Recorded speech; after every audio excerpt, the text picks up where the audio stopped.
En este momento estamos con la ministra de Trabajo, Ivonne Núñez. Bienvenida a Fuego News. Gracias por su tiempo. Sabemos que su agenda está llena. Valoramos mucho este espacio.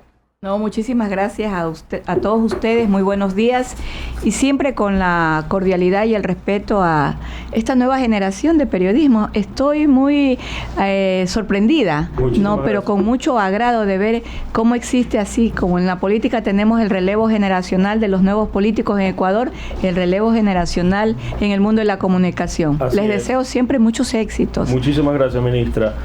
Ya comenzando, para empezar, ¿cómo evalúa usted la situación actual del empleo y las condiciones laborales en Ecuador? Bueno, bajo los lineamientos y las estrategias en materia laboral implementadas por el presidente Daniel Noboa Sin, podemos dar resultados positivos en este momento. Tenemos un crecimiento de empleo pleno o empleo digno en el 37%, lo cual se debe fundamentalmente a legislaciones que se implementaron desde diciembre del año 2023 y que fueron acompañadas de una gran estrategia, los incentivos tributarios para el sector privado que dan y generan empleabilidad para jóvenes y para las mujeres. También hemos implementado otras estrategias como la página www.encuentraempleogov.es que nos ha permitido generar 118,000 contratos directos a través de la página como una estrategia también de la lucha permanente en contra de la informalidad en nuestro país. Y justamente también tiene algunas ferias laborales, por lo que he visto ayer en Manta, va a ser en Guayaquil el 31 de octubre, en otra parte también va a ser en Quito, pienso yo que es hoy, ¿verdad? Tuvimos ayer la Feria de Empleabilidad en Manta, como usted lo destaca, en efecto vamos a tener una feria de empleabilidad también aquí en la ciudad de Guayaquil, en el área del turismo. Tenemos mañana apertura de tiendas de ropa en Santo Domingo y todos han sido contratados con la página www.encuentraempleogov.es. La próxima semana suscribimos 10 convenios de empleabilidad con 10 empresas del sector industrial del Cantón Durán. Hemos llegado ya a Durán para generar también empleabilidad para nuestros jóvenes. De manera inmediata iremos a la ciudad de Cuenca también, donde tenemos feria de empleabilidad en la ciudad de Cuenca y más suscripciones de ruta de la empleabilidad. Perfecto, buenos días, ministra, siendo las 8:12 de la mañana, estamos con la abogada ministra de Trabajo, Ivonne Núñez. Se decía que se iba a adelantar el pago del 10º, ¿verdad? Pero también escuchamos algunas reacciones, específicamente en Marcela Guiñada, decía, bueno, no hay liquidez, no hay cómo pagar. ¿En qué quedó eso?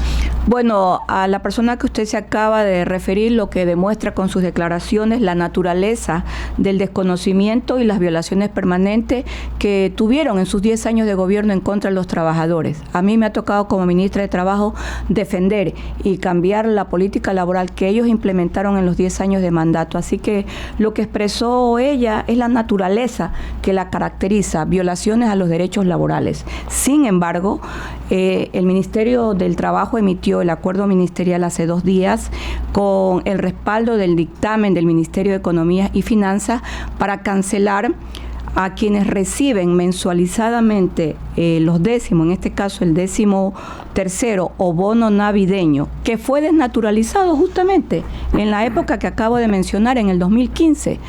Porque la mensualización no existía.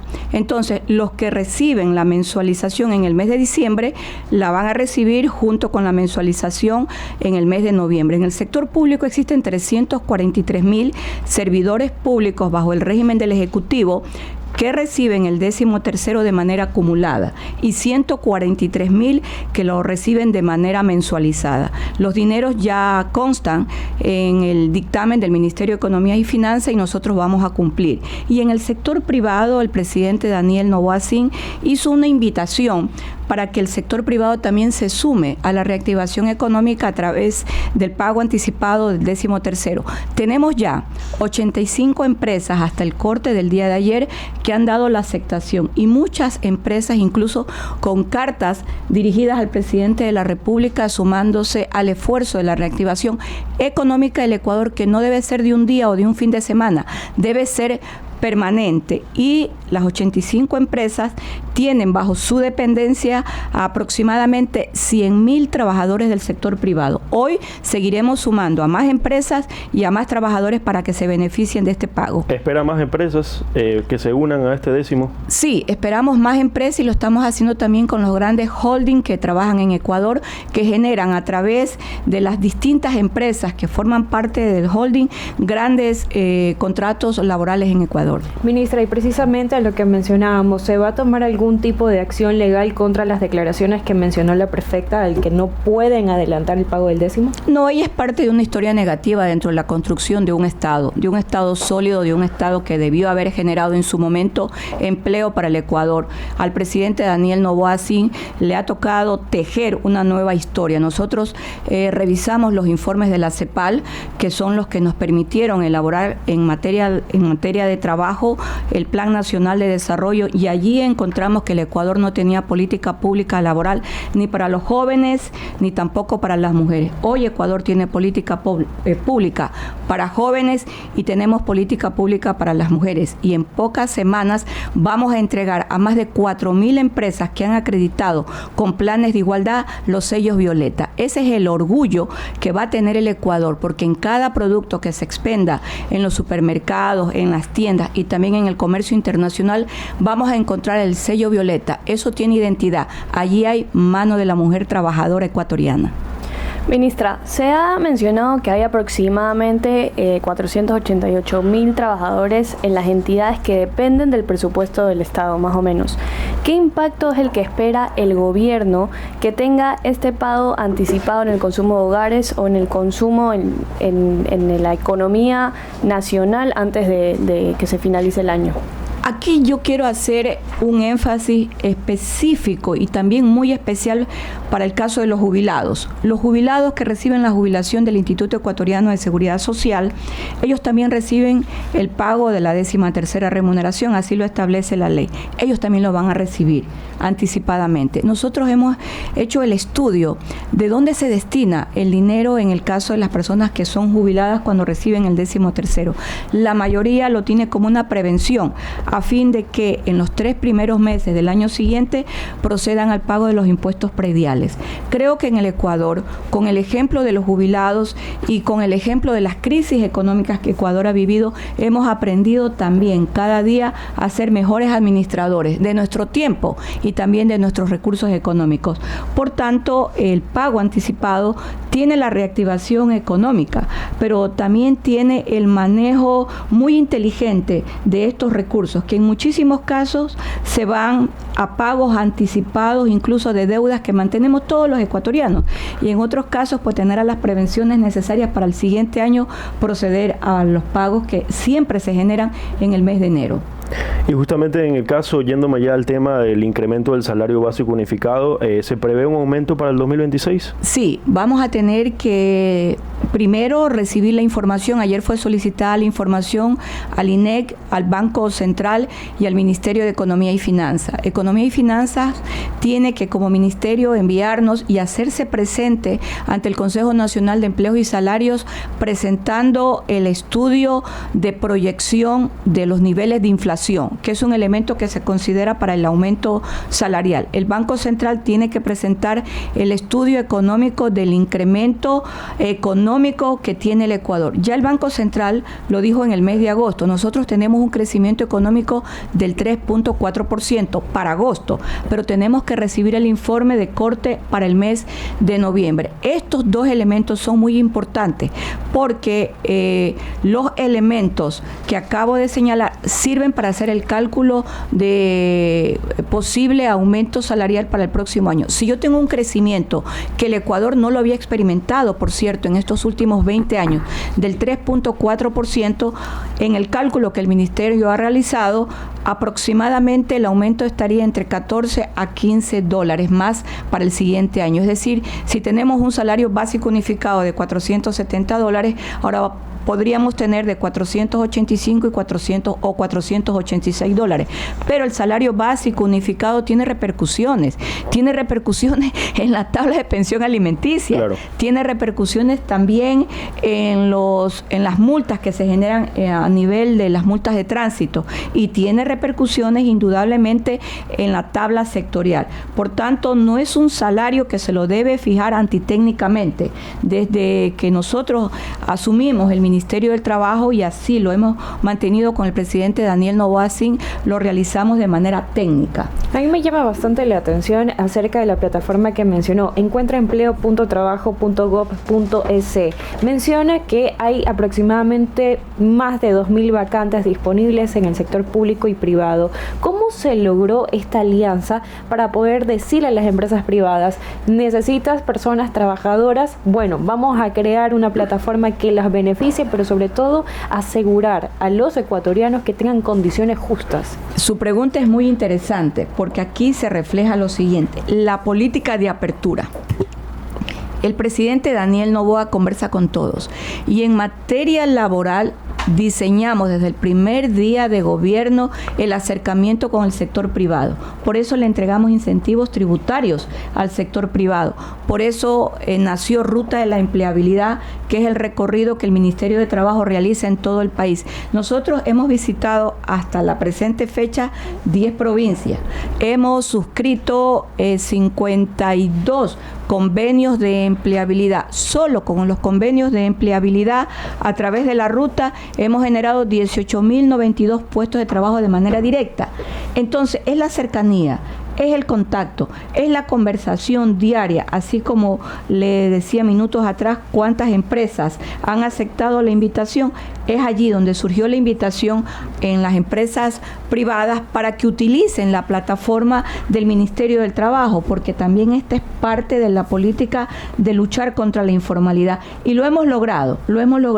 Nosotros tenemos una página del Ministerio del Trabajo que contiene toda la política pública. Ahí están más de 42.000 empresas en el Ecuador con la generación de empleo. Usted puede incluso ver hasta la competencia. Siempre yo les digo a las empresas mayores, pero esa es la verdad, esa es la política pública, y todos estamos aprendiendo, porque hoy día yo soy ministra, mañana puede ser otra persona, pero ahí está la política pública, están las bases de generación de empleo.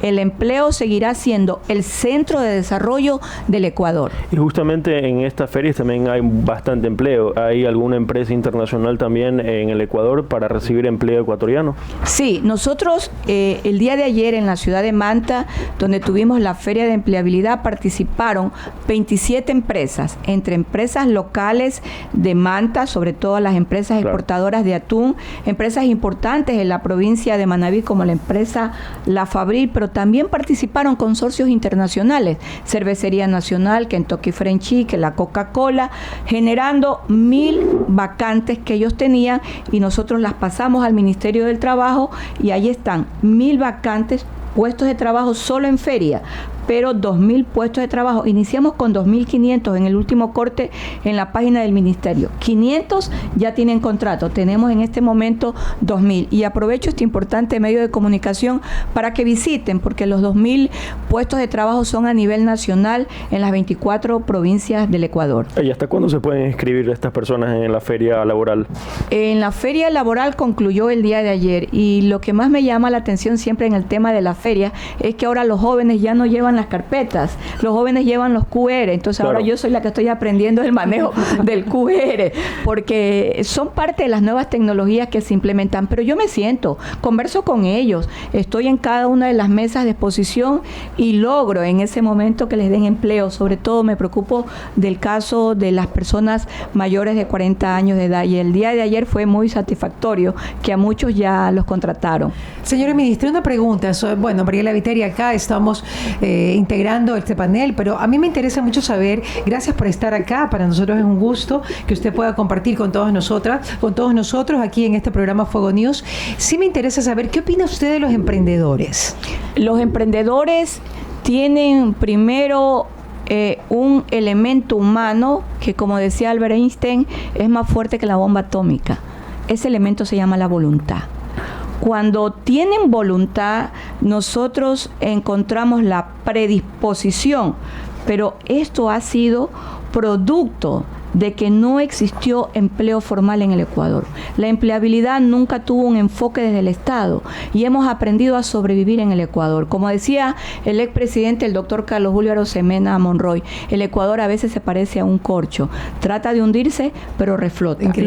Los emprendedores son realmente una enseñanza para nuestro país de que sí es posible, emprender, generar trabajo. Por eso el presidente Daniel Noboa también enfocó su política de empleabilidad con los emprendedores y les entregó bonos, y tenemos la ley de los emprendedores actualmente en Ecuador. Es interesante porque el emprendedor lo que hace es dar empleo, ¿no? Pero también son personas que han sido desempleadas. No, y genera... O sea, es una contradicción, ¿no? Sí, y para los emprendedores nosotros también tenemos en el Ministerio del Trabajo que los emprendedores puedan capacitarse y nosotros les entregamos a ellos la acreditación de capacitadores. Es decir, se capacitan en el ministerio para ser capacitadores, para que ellos cobren después con los cursos que dan, pero cuando entregan el diploma tienen el certificado del Ministerio del Trabajo. Así estamos trabajando con las emprendedoras de Santa Cruz, muy bien, en las Islas Galápagos. Ahora, ¿por qué la gente ha hecho tanta polémica en relación al 13º tercer sueldo, adelantarlo? ¿Por qué la gente ha polemizado tanto que por qué lo hacen, que esto, que el otro? O sea, ¿por qué hay tanta polémica en relación a esto? Porque les gusta salir en los medios de comunicación.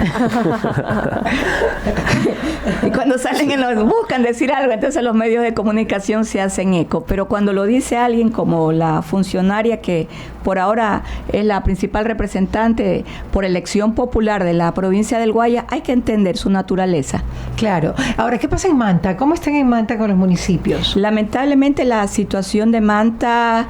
usted como manavita se lo pregunto, es devastadora, ¿no? Desde el punto de vista administrativo y en toda su fase. El día de ayer que estuve en Manta, yo lo dije de manera pública y asumo siempre la responsabilidad de mis dichos, que el problema de Manta es quien dirige el GAT municipal de Manta. En Manta hay muchos problemas, no solo la falta de pago oportuno a sus trabajadores, servidores públicos y obreros, sino también en la parte administrativa. Es decir, no existe una política de administración para una ciudad tan importante como Manta. Manta tiene basura en las principales calles. Allí no hay una preocupación del ente rector de la política administrativa del GAT municipal de Manta. Pero mire, yo confío en el tiempo y confío en las decisiones administrativas. Decía Cervantes, confía en el tiempo, suele dar dulces salidas a muy amargas dificultades, y el Ecuador ha atravesado difíciles situaciones y Manta fue permeada por la criminalidad. Fue permeada por la criminalidad y fue permeada por la economía criminal. Nosotros saldremos avanti. Manta ha sido intervenida en una de las dependencias del GAT municipal de Manta, y eso ya deja allí una lectura. No podía ser posible que en estas capturas de los principales criminales de bandas delictivas del Ecuador hayan sido funcionarios del GAT municipal de Manta. Ahí usted tiene una gran lectura. ¿Y qué le puede decir a la alcaldesa de Manta? Yo le dije el día de ayer que ella debe dar un paso al costado, pero como ella incumple permanentemente la ley, las consecuencias se verán de sus acciones posteriormente. ¿Y el gobierno sí está apoyando? Chicos, ya les juro que es la última pregunta. ¿El gobierno está apoyando a los GAT municipales, por ejemplo el de Manta? El gobierno apoya a todos los GAT municipales y el Ministerio de Economía y Finanzas entrega oportunamente los recursos económicos porque es una obligación legal y es una obligación constitucional. Que no lo sepan distribuir, esa es otra cosa. Les juro que es la última. ¿Qué pasa con la pregunta que alguna vez se puso, digamos que en bandeja, el hecho de trabajar con horas, o sea, digamos que no la afiliación mensual, sino por horas, la afiliación por horas? ¿En qué quedó eso? ¿Se lo va a volver a tocar? ¿Esto quedó vigente, quedó allí en el aire? ¿Se lo va a volver a aterrizar? El trabajo por hora, en primer lugar, les quiero comentar que no es ningún delito. La Constitución que fue elaborada y aprobada en el año 2008 tiene conceptos cerrados. Y ahí hay un concepto errado respecto al contrato por hora. Dice que trabajar por hora es precariedad laboral. Eso no es cierto. En el mundo entero se trabaja por hora. Se puso una barrera, se puso un muro a fin de que los jóvenes no pudieran acceder a esta modalidad contractual que ha sido aceptada por la Organización Internacional del Trabajo. Sin embargo, vamos a tener la oportunidad, cuando elaboremos la nueva Constitución, no solo de mejorar principios principios y garantías normativas que están dentro de la Constitución, sino adaptarlas para tener un Ecuador que tiene realidades diferentes y que tiene realidades que además implican acciones urgentes. Realidades diferentes. Realidades diferentes. Lo que pasa es que la gente va a decir, puede decir, y esa es la narrativa negativa, no es que va a haber abuso, porque va a haber precarización, porque no van a pagar los décimos en esas horas, una cantidad de cosas que escucho y que se leen, ministra. Mire, el Ecuador es el único país del mundo que paga 13º y 14º. No existe país en el mundo que pague 13º y 14º. Yo cuando tengo exposiciones a nivel mundial siempre digo que el Ecuador tiene legislaciones laborales que no las tienen otros países. De hecho, ahora tenemos en Ecuador la ley de igualdad salarial que no la tiene dentro de América Latina otro país, y el Ecuador está pidiendo en este momento formar parte dentro de la coalición internacional de la igualdad salarial. Lo vamos a hacer porque el Ecuador tiene legislaciones muy buenas. Entonces, cuando yo me encuentro con este tipo de anacronismo, de entender, por supuesto, por predispuestos, porque yo me imagino, porque esto va a suceder, entonces estoy hablando con una mente que tiene elucubraciones. Probablemente no durmieron bien. Imagínense ustedes, y eran economistas en todo caso. Pero ahora que ya tenemos este nuevo gobierno en donde entiende el empresario, en donde entiende esa mentalidad que necesitamos generar dinero, de que necesitamos salir adelante, ¿qué es lo que necesita la nueva constituyente? La nueva constituyente necesita actores que entiendan que el Ecuador está viviendo un proceso de reinstitucionalización. Cuando yo hablo de reinstitucionalización, significa, bajo mi concepto, que debemos eliminar ciertas instituciones que durante la vigencia de esta Constitución desde el año 2008 sirvieron para cosas negativas, como el Consejo de Participación Ciudadana y Control Social. Eliminar muchas instituciones y también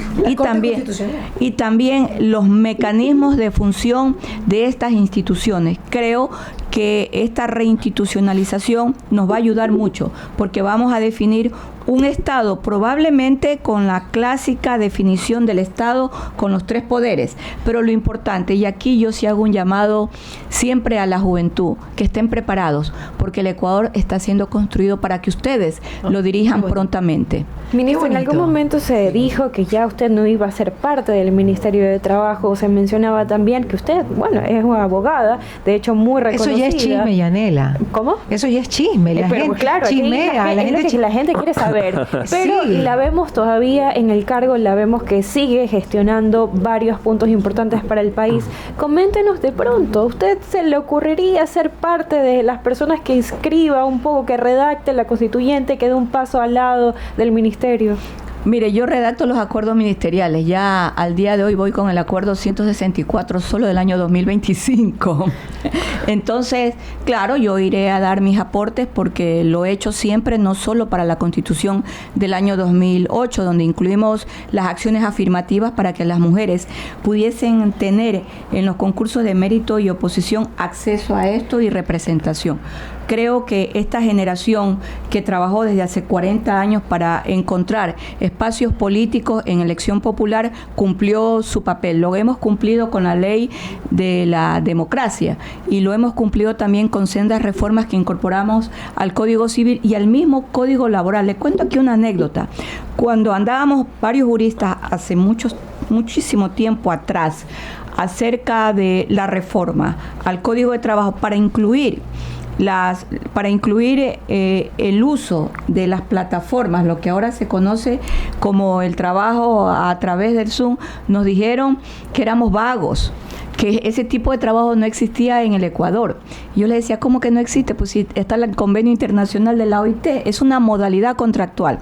Bueno, porque logramos los votos incorporar el trabajo virtual y ahora todo el mundo quiere trabajar virtualmente, ya no quiere ir físicamente claro, y a estudiar trabajar. también. Y estudiar virtualmente. Entonces, sí. Cuando vino la pandemia, yo era juez de la Corte Provincial y le quiero comentar aquí, solamente me voy a quedar con una experiencia. La mayoría de los jueces de la Corte Corte Provincial no sabían utilizar la plataforma, y nosotros las audiencias que más efectuábamos eran las audiencias por acciones de habeas corpus, y yo les decía, miren, ¿no?, lo importante que sirvió poder en el Código de Trabajo incorporar esto. Hay que estar siempre un poco adelantado y estudiar las realidades. Por eso el derecho comparado es fundamental para aquellas personas que son abogadas, para entender por qué las reformas se dan y poder adelantarnos a hechos muy importantes. Las modalidades contractuales son muy importantes. Nosotros en junio, en la Organización Internacional del Trabajo, comenzamos ya a estudiar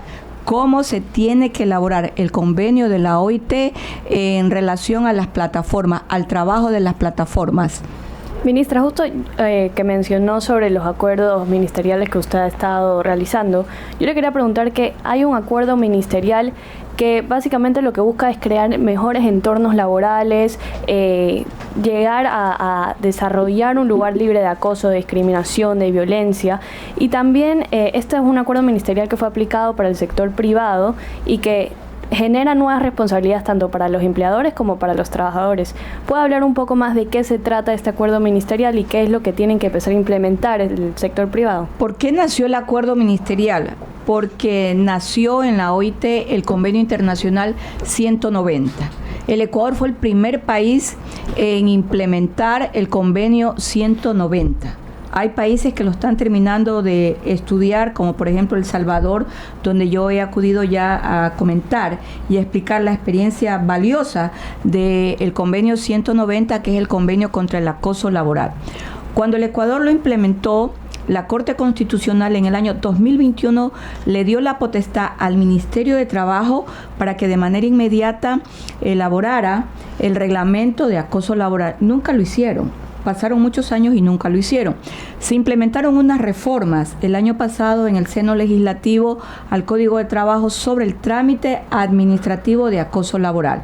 Con estos antecedentes, nosotros en el Ministerio del Trabajo teníamos pendiente lo dispuesto mediante sentencia por parte de la Corte Constitucional.